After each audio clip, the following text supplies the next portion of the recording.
कहानी उस पढ़ी लिखी प्रेमिका की जिसने 5वीं फेल प्रेमी के लिए अपने परिवार के 7 लोगों को मौत के घाट उतार दिया।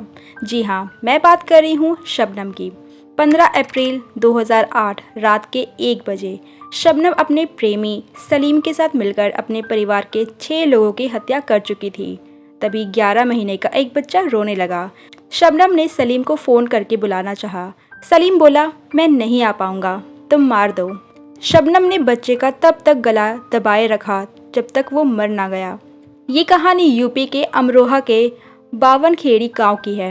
एक दूसरे के लिए जीने मरने की कस्में खा चुके एक प्रेमी जोड़े ने 7 जिंदगियां छीन ली थी। घटना इतना भयानक था कि तत्कालीन सीएम मायावती को सूचना मिलते ही वो अमरोहा के लिए निकल पड़ी। अमरोहा के बावनखेड़ा गांव में शबनम के पिता शौकत की बड़ी इज्जत थी। क्योंकि वो कॉलेज के लेक्चरर थे, इसलिए गांव में किसी को भी कोई ज़रूरत पड़ती तो वो उनके पास आ जाता। शबनम का एक भाई इंजीनियर और दूसरा भाई एमबीए कर चुका था। शबनम खुद पहले इंग्लिश से फिर भूगोल से एमए कर चुकी थी। पिता की तरह ही लेक्चरर बनने का ख्वाब था। तभी शबनम को प्यार हो गया। शबनम को बावनखेड़ा गांव के 5वीं फेल सलीम से प्यार हो गया था। दोनों परिवार से छुपकर एक दूसरे से मिलने लगे थे।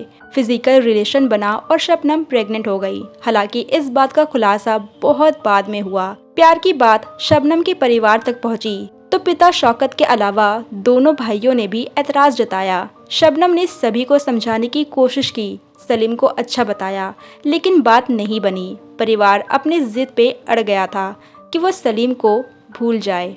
शबनम के सिर पर अब खून सवार हो गया था। उसने मान लिया था कि परिवार को खत्म करके ही सलीम से निकाह किया जा सकता है, इसलिए उसने सलीम से जहर मंगवाया। सलीम ने 13 अप्रैल 2008 को बाजार से जहर खरीदकर उसे दे दिया। 14 अप्रैल की सुबह तक सभी लोग घर पे ही थे। दोपहर में दोनों भाई शहर के लिए निकल गए। शबनम ने दोनों भाइयों को फ़ोन करके कहा, जहाँ भी पहुँचे हो वहाँ से घर वापस आ जाओ, कल जाइएगा। भाइयों ने शबनम की बात मान ली और घर वापस आ गए। शबनम के घर में उसकी भाभी और मौसी की बेटी ने मिलकर खाना बनाया था। रात 9 बजे तक सभी ने खाना खा लिया। तभी शबनम ने पूछा, कौन कौन चाय पिएगा? सभी ने हाँ में सिर हिला दिया। शबनम ने उबलती चाय में जहर की पुड़िया खोली और मिला दी। सभी को चाय दे दी, लेकिन खुद नहीं पिया। चाय पीने बाद सभी अपने कमरे में चले गए, जहां उनका दम घुटने लगा और वो मर गए। शबनम को जहर पर यकीन कम था, इसलिए उसने सलीम को फ़ोन करके बुलाया। सलीम अपने साथ एक कुल्हाड़ी लेकर आया। शबनम के कहने पर उसने सबसे पहले शौकत के सीने पर कुल्हाड़ी मारी, उसके बाद माँ पर, फिर दोनों भाइयों पर। भाभी और मौसी की लड़की को कुल्हाड़ी से मारकर मौत के घाट उतार दिया। इसके बाद सलीम कुल्हाड़ी लेकर भाग गया। रास्ते में एक तालाब दिखा, उसी में कुल्हाड़ी को फेंक दिया। तभी सलीम के फ़ोन की घंटी बजी। दूसरी साइड शबनम थी। उसने कहा, वापस आ जाओ, भतीजा जिंदा है। सलीम बोला, अब मैं नहीं आऊँगा, तुम मार दो। शबनम ने 11 महीने के भतीजे का गला तब तक दबाए रखा जब तक उसकी मौत नहीं हो गई। रात करीब 2 बजे शबनम दहाड़े मार के रोने लगी। आपस के लोग आ गए। शबनम ने कहा, घर में लुटेरे आ गए थे, उन्होंने सबको मार दिया। मैं बाथरूम में थी, इसीलिए बच गई। 4 कमरों के घर में चारों तरफ सिर्फ लाशें नजर आ रही थी। खबर इतनी बड़ी थी कि रात में ही लोकल थाने से लेकर लखनऊ होते हुए दिल्ली तक पहुंच गई। सुबह सूरज निकलने से पहले 10 थानों की पुलिस फोर्स वहां पहुंच चुकी थी। डॉग स्क्वाड पूरे गांव में चक्कर लगा रहे थे। फॉरेंसिक वाले पूरे घर की बैरिगेटिंग करके सैंपल इकट्ठा कर रहे थे। 7 लोगों की हत्या 15 अप्रैल का सबसे बड़ा मुद्दा बन गया था।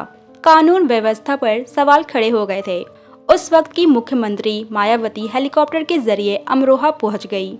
लगातार रो रही शबनम के सिर पर हाथ रखते हुए आरोपियों पर सख्त से सख्त कार्रवाई करने की बात कही। 5 लाख का चेक देने का ऐलान भी कर चुकी थी। हालांकि घटनास्थल पर मामले की जांच कर रहे इंस्पेक्टर आरपी गुप्ता ने मायावती के पीए से शबनम को अभी मुआवजा ना देने की अपील की। क्योंकि उन्हें शबनम पर ही शक था, तो उन्होंने कहा, 24 से 48 घंटे का समय दीजिए, पोस्टमार्टम और फोरेंसिक रिपोर्ट आ जाए तब मुआवजा दीजिएगा। 16 अप्रैल को पोस्टमार्टम रिपोर्ट आई। पता चला कि किसी भी व्यक्ति ने मौत से पहले किसी भी तरह का संघर्ष नहीं दिखाया, मतलब किसी ने भी कुल्हाड़ी के वार से रोकने की कोशिश नहीं की। ऐसा इसीलिए क्योंकि जहर की वजह से या तो उनकी जान पहले से ही जा चुकी थी या तो फिर वो बेहोश थे।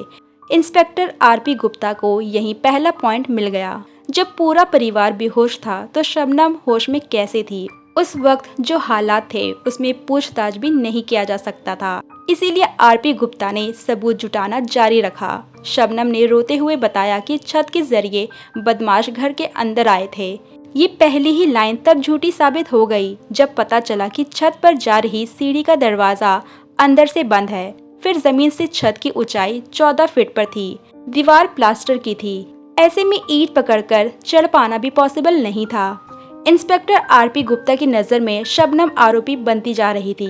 तभी किसी ने खबर दी कि सलीम को उठा लीजिए, सब पता चल जाएगा।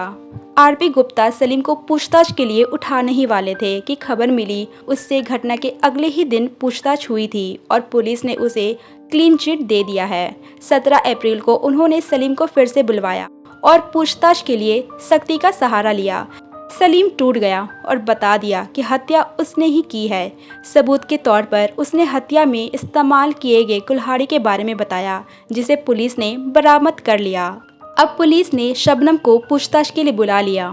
पुलिस ने पूछताछ शुरू की तो उससे पहले वह हत्या में शामिल होने से मना करती रही। तभी सलीम बोला, मैंने सब बता दिया है, अब तुम भी स्वीकार कर लो। शबनम रो पड़ी। इस तरह से केस पूरी तरह से सुलझ गया। हालांकि पुलिस ने इससे पहले शबनम की कॉल डिटेल्स निकलवा ली थी, जिससे पता चला कि हत्या के 5 मिनट पहले और हत्या के 10 मिनट बाद शबनम ने सलीम से फ़ोन पर बात किया था और पूरे महीने में 50 बार बात हुई थी। पुलिस को आरोपी के जरिए सच सुनना था, इसलिए शबनम से पूछताछ की गई। ये पूरा केस पानी की तरह साफ हो गया। अमरोहा की डिस्ट्रिक्ट कोर्ट ने 3 अगस्त 2010 को ऐतिहासिक फैसला सुनाते हुए सलीम और शबनम को फांसी की सज़ा सुनाई। जज SAA हुसैन ने कहा, इससे ज़्यादा दर्दनाक कत्लेआम नहीं हो सकता। पुलिस ने जिस तरह से केस को सुलझाया उस तरह से मैंने अपने पूरे जीवन में जांच नहीं देखी। डिस्ट्रिक्ट कोर्ट से निकलकर ये मामला इलाहाबाद कोर्ट तक पहुंच गया। हाई कोर्ट ने भी फांसी की सज़ा को बरकरार रखा। सलीम और शबनम को माफ़ी की उम्मीद थी, इसलिए सुप्रीम कोर्ट गए, लेकिन वहां भी फांसी की सज़ा बरकरार रही। शबनम और सलीम ने अपने सारे कानूनी दाव आजमा लिए, लेकिन कहीं भी माफ़ी नहीं मिली। इसके बाद उन्होंने पिछले राष्ट्रपति प्रणब मुखर्जी को दया याचिका भेजी, जिसे उन्होंने अस्वीकार कर लिया। शबनम के वकील शहर नकवी ने यूपी के गवर्नर आनंदीबेन पटेल को पत्र लिखा। उसमें उन्होंने कहा, आज तक भारतीय इतिहास में किसी भी महिला को फांसी नहीं हुई। शबनम को हो गई तो पूरी दुनिया में भारत की बदनामी होगी। इसीलिए शबनम की सज़ा को उम्र कैद में बदल दिया जाए। गवर्नर ने इस मामले को यूपी सरकार को ट्रांसफ़र कर दिया, जहां से अभी तक कोई फैसला नहीं आया। सलीम प्रयागराज जिले के नैनी और शबनम रामपुर के जेल में बंद है। अप्रैल 2008 में जब ये घटना घटी, उस वक्त शबनम 2 मंथ की प्रेग्नेंट थी। जेल में बच्चा पैदा हुआ।